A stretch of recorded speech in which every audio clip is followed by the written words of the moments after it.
তুমি কিন্তু খুব অন্যায় করেছো। তোমার এত বড় একটা অপারেশন হলো, এত ব্লাড লস হলো, আর তোমার জ্ঞান ফিরতে তুমি হসপিটাল থেকে বেরিয়ে গেলে। এত বড় রিস্ক নেওয়া কিন্তু তোমার মোটেই উচিত হয়নি। আমি জানি ডাক্তারবাবু, কিন্তু ঝুঁকি নেওয়া ছাড়া আমার কাছে আর কোনো উপায় ছিল না। ঝুঁকিটা না নিলে আমি মহিলাকে আজ ধরতেই পারতাম না। আপনি তো জানেন খুব ভালো করে, মহিলা আমার বাচ্চাটাকে চুরি করে নিয়ে চলে গেছিল। তারপর কত বছর ধরে আমার মেয়েটার উপর অত্যাচার করেছে। আর একটু হলে আমার মেয়েটাকে পাচার করে দিচ্ছিল, জানেন? ওকে যদি এখনো আমি পুলিশের হাতে না তুলে দিতাম তাহলে এর থেকেও বড় বিপদ হয়ে যেত। আর আমার গায়ে লাগা গুলিটা তার সব থেকে বড় প্রমাণ। হ্যাঁ, তুমি মা হিসেবে যে কাজটা করেছো সেটা তুমি একদম ঠিক কাজ করেছো। এখনকার দিনে কজন মা আর এইভাবে রুখে দাঁড়াতে পারে বলো তো? কিন্তু আমি তোমার চিকিৎসক হিসাবে বলবো, তুমি কাজটা মোটেই উচিত কাজ করোনি। তোমাকে এবার খুব সাবধানে থাকতে হবে আর নিয়মিত ওষুধগুলো খেতে হবে। আর ময়ূক, আমি বলি কি, পুতুল আরো 2 দিন এখানে থাকুক। না না ডাক্তারবাবু, এরকম করবেন না। আমাকে এবার ছেড়ে দিন।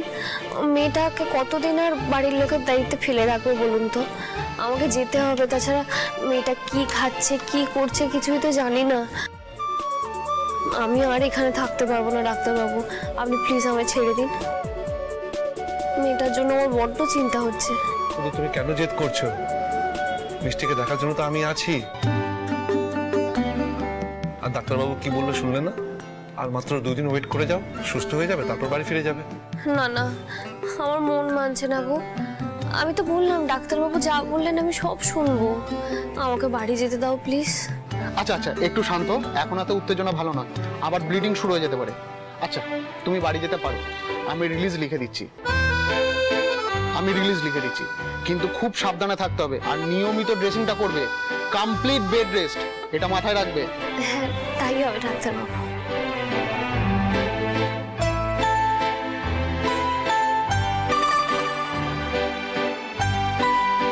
পুতুল, সেই তুমি জেদ করে পারমিশনটা নিয়েই ছাড়লে বল?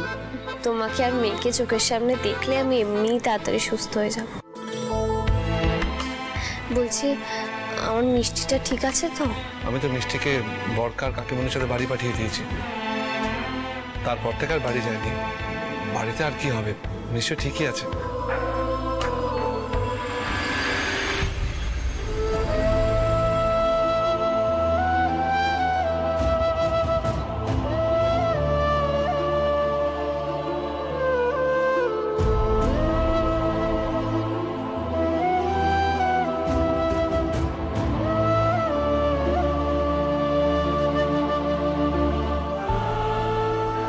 ফাঁকি পাঁচ মিনিট দেখতে পাস না? ওদিকটা মুছিস নি কেন? চামচ ফাঁকি দেওয়া স্বভাব হয়ে গেছে।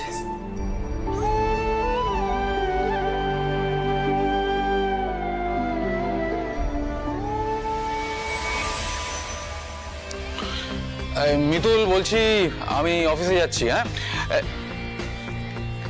কি বাবা, এই কিরে এদিকটা ঠিক করে মুছিস নি? আরে জুতো দাগ হয়ে গেল, কাদা কাদা হয়ে গেল তো। শোন বলছি, আমি যখন বেরোবো তারপরে ভালো করে মুছিস। হ্যাঁ হ্যাঁ, মুছো মুছো মুছো। ছাড়ো না, কিছু পারে না, শুধু খেতে পারে। শোনো, তুমি অফিসে যাচ্ছ তো, তুমি বৃষ্টিকে একটু ড্রপ করে দিয়ে যাও না। হ্যাঁ, বৃষ্টি বৃষ্টি বৃষ্টি আয়, তাড়াতাড়ি আয়। বাবা তো বেরোবে নাকি? মা, তুমি ওকে দিয়ে ঘর মোছাচ্ছ? ও স্কুলে যাবে না? না, যাবে না। তুমি স্কুলে যাবে, আর কে কি করছে না করছে তোমাকে দেখতে হবে না। যাও স্কুলে।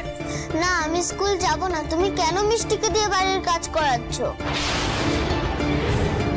কালোকে দিয়ে বাসন মাজালে আজ ঘর মোছাচ্ছ? কেন তুমি এই অন্যায়টা করছো মা? বৃষ্টি, এ কি মায়ের মুখে মুখে তুমি কথা বলছো? ও, বুঝতে পেরেছি, এই ভিখিরির বাচ্চার সাথে মিশে মিশে তোমার এরকম উন্নতি হয়েছে। বুঝতে পেরেছি। চলো স্কুলে যাবে, তার সাথে সাথে আলাদা করে আমি তোমার ক্লাস নেব। চল চলো বলছি। যাবো না, আমি যাবো না। যাবো না, আমি মিষ্টিকে ছাড়া যাবো না। ভিখিরির বাচ্চার সাথে মিশে মিশে তোমার এই অবস্থা আছে। চল যাবে না। চল। ছোট লোক মেয়েটার সঙ্গে মিশে আমার মেয়েটা পুরো। এই কি দেখছিস, কি দেখছিস আমার মুখ? সারাদিন খালি একটা করেই বুঝবি মজ। মিতুল, তুমি কিন্তু অন্যায় করছো। আমি তোমাকে কি করবেন আপনি? কি আমাকে বাড়ি থেকে বের করে দেবেন? সে ক্ষমতা আছে আপনার? উল্টে আমি ছোট মাঠানের সঙ্গে কথা বলে আপনাদের সবাইকে এই বাড়ি থেকে বের করে দিতে পারি।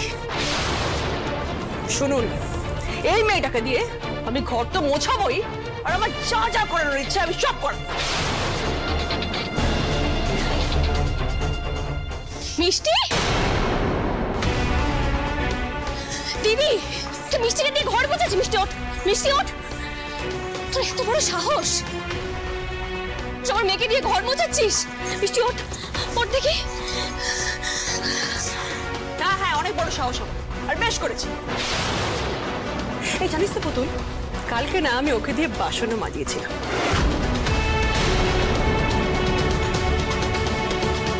আরে তুই তো বাড়িতে ছিলিস না, তোর কাজগুলো তো কাউকে তো করতে হবে।